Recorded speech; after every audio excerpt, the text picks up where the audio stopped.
Hey,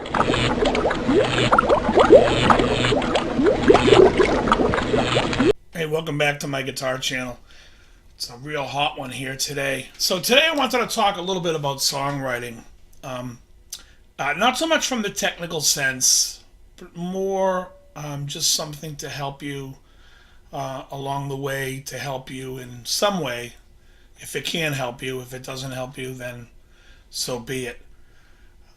It's the other night I was talking with a friend of mine, and we were discussing why I do this channel, and I thought it would be good to give lessons and to go over songs and just basically talk about some of the insight that I might have in the business, whether it be recording, whether it be MI, the musical instrument. I worked in that field for a long time. Manufacturing, playing, gigging, touring, all that fun stuff, everything that I've had my hand in. And, I just, I used to manage a store called West LA Music, and a guy, Mark Spiewak, who was a dear friend of mine, passed. And I think about him a lot and how I would have loved to have had something like this, like a video blog of just him telling his stories where I could go back to them. And so here I figured I would share some of mine. So that being said, I wanted to talk a little bit about songwriting. So, a lot of people talk about songwriting in the respect of of a technical aspect to it. You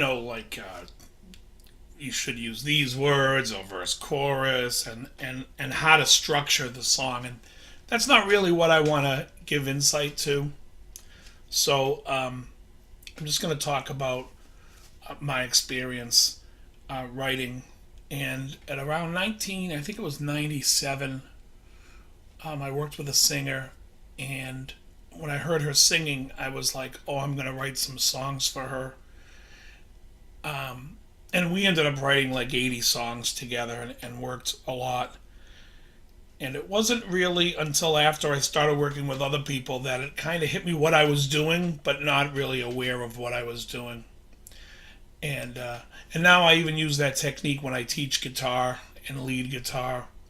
So what happens is a lot of people, when we write, we sit and we think about, sometimes we don't think, but we're coming from the position of what do we want to say, or what are we trying to say.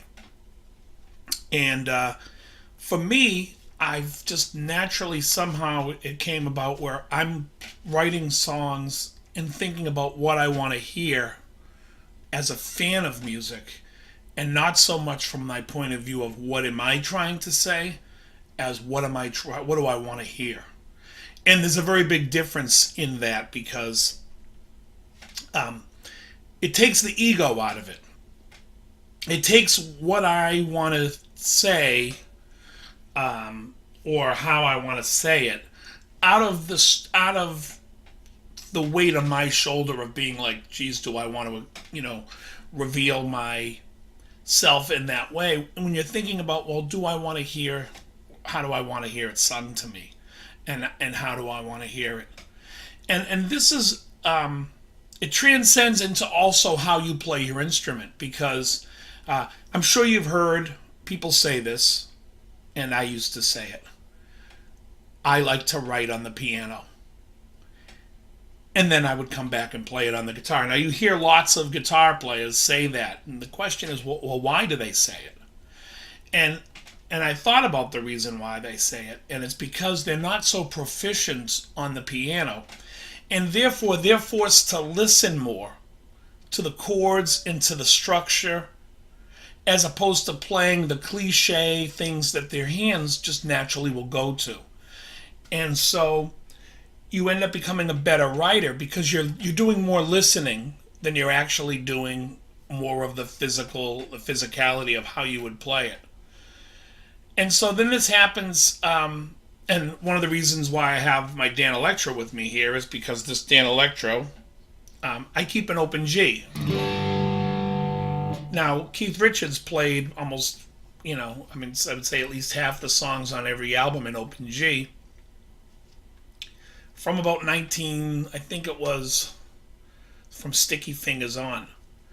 And I think the reason for that is that he found himself forced to listen and could come up with great sounding riffs and chords instead of being in the standard position and being stuck because he's just, knows how to play it so well.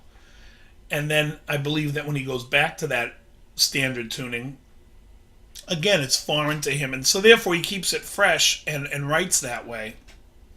And I'm going to do a whole video on Keith because, a lot of people, it's funny when you talk about like Jimmy Page or Keith Richards, people always will say, oh, they're sloppy.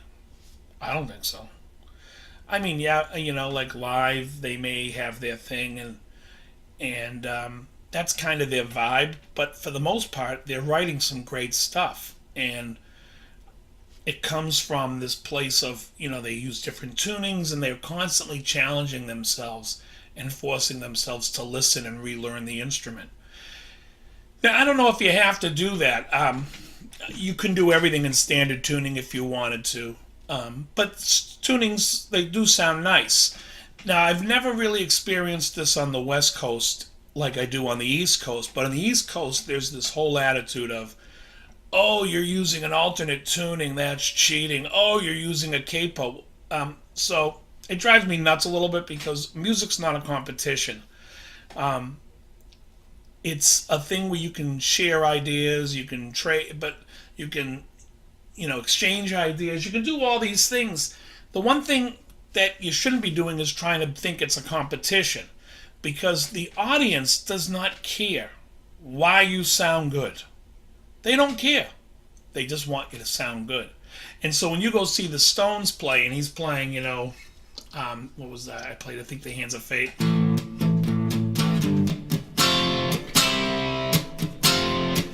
People want to hear that, or they want to hear, and that's usually capoed on the fourth. And but yeah, so I mean, and I'll do a whole thing, like I said, I'll do a whole thing on Keith because I think he's one of the most important guitar players. Even his standard tuning stuff. I mean, I'm going to go over some Keith stuff. And yes, Glenn, I'm going to go over Mick Taylor. I keep getting a request. So give this a try sometime. Sit and try to write as a listener what it is you want to hear. Whether it even be like serious guitar riffs, or anything to that level, so just put yourself in that position of what do you want to hear, and give it a try to write, and see how your songwriting changes. I think it will. I think you'll understand what I mean. And also another thing, what I talked about earlier when I teach is. There's lots of backing tracks online that you can find. Go find some backing tracks and record yourself playing something just fresh. Like, just go in and play. And then what I want you to do is go listen to that backing track without playing and sing the solo. And record it. And then learn the solo you sang. And then play it. Because I think then you'll start to see what it is that you're playing and what it is that's in your head. Because when you're singing it in your head as a musically, you're singing what it is you want to hear. As a listener, when you're singing it, you're singing what you want to hear as if you were hearing that on the radio. And go back and learn that, and then go compare your two solos, and you'll see maybe you'll like one better than the other, but maybe you'll want to combine them. And I just think that is a really positive way to start playing and getting a little bit more in tune with the voice in your head than just sitting and playing and playing the same old tired stuff. I've done this many times. At the end, I'll post a song that I recorded, and it's a song that I had written, and we recorded in the studio, and I think it's nice, but just so you can hear some of the stuff that I've done. But for the most part, what I'm trying to convey today is I do want you to understand that, again, we're not in a competition as fellow musicians. Yeah, there's great players. There's there's tons of great players. I mean, recently we lost Alan Holdsworth, which in my opinion is probably on the guitar the single greatest. Just phenomenal.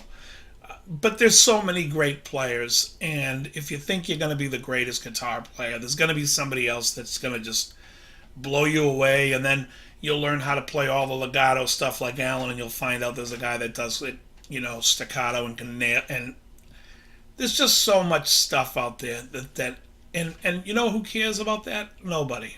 They want to hear good songs, and they want to hear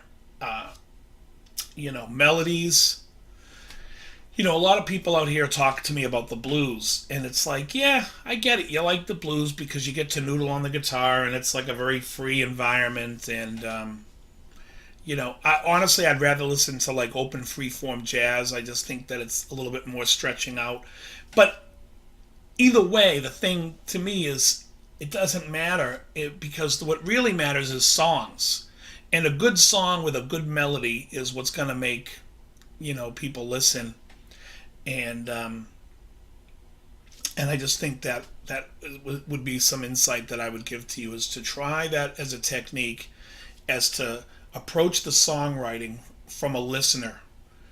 Think about what would it be that I want to hear, that I would want to hear somebody say. And I think in the end you'll start to grow to like that method, because it really puts you in the seat of being critical of your own stuff. Because then you'll be like, well, that's okay. I can go back and fix that. And then some songs will come to you like nothing at all. Sorry, I'm sweating here. It is really hot. It is a hot day here in Massachusetts. Anyways, I hope that helps a little bit and gives you some insight as to what could help you in your songwriting. I don't believe in the whole schooling aspect of songwriting and somebody gives you approaches. I mean, you could learn from other people's things. Like, I know there's a whole thing about the Beatles, and there's a guy that posts, I see it on Facebook all the time, like, they use this chord where they go from a minor to they use a minor four. It's like, yeah, that's cool. If you're gonna, and if you want to cop that sound, you can cop that sound. I think you should learn like as many songs as you can to try to learn and hear, being able to hear those different sounds and changes.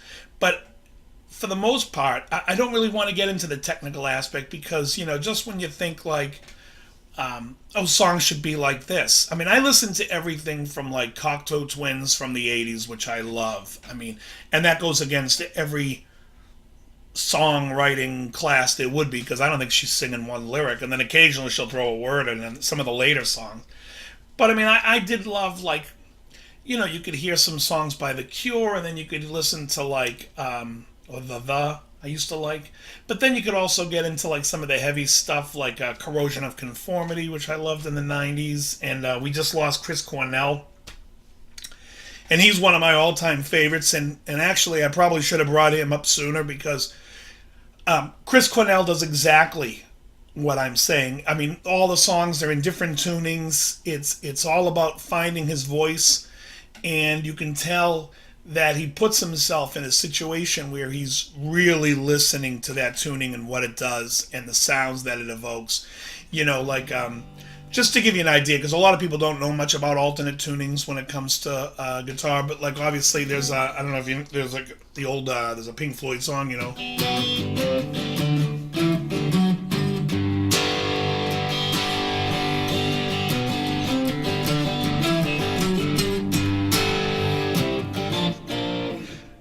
and that's a song called Fearless. You got your Zeppelin doing that type of thing.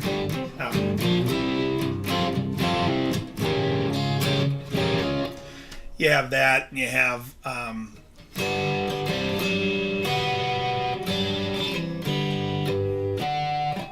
that's Jimmy Page. That's the Way. There was a Zebra song.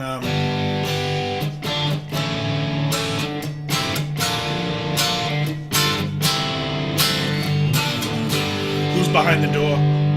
Now they played that in a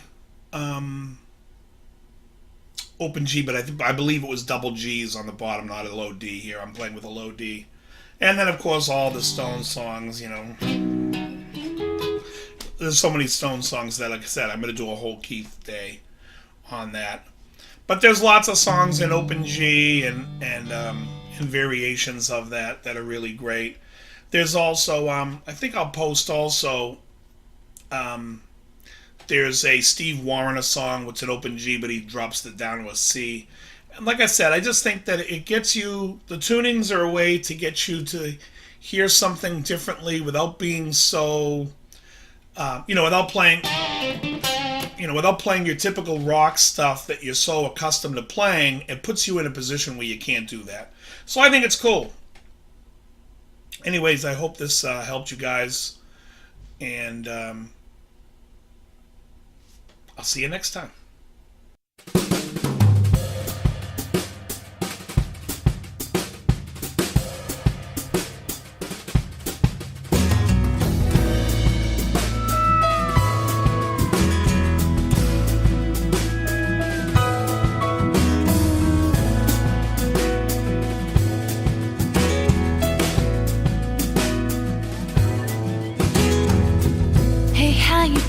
Where you been?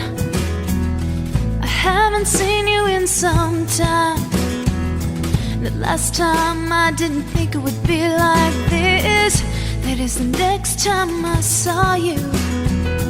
Where were you going and what did you think when you whispered down my telephone, asking me to be the one to save you from the ugly monster inside of you? Because every time you would come into my mind, I would fight just not to cry. And I never thought that I would ever have to say goodbye.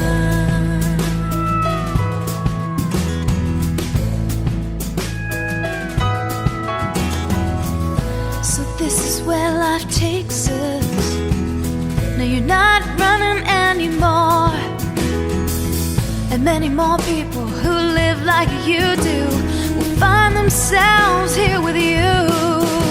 And I remember how you thought I was crazy. I remember the look in your eyes, and it makes me feel sad that I never got to say goodbye.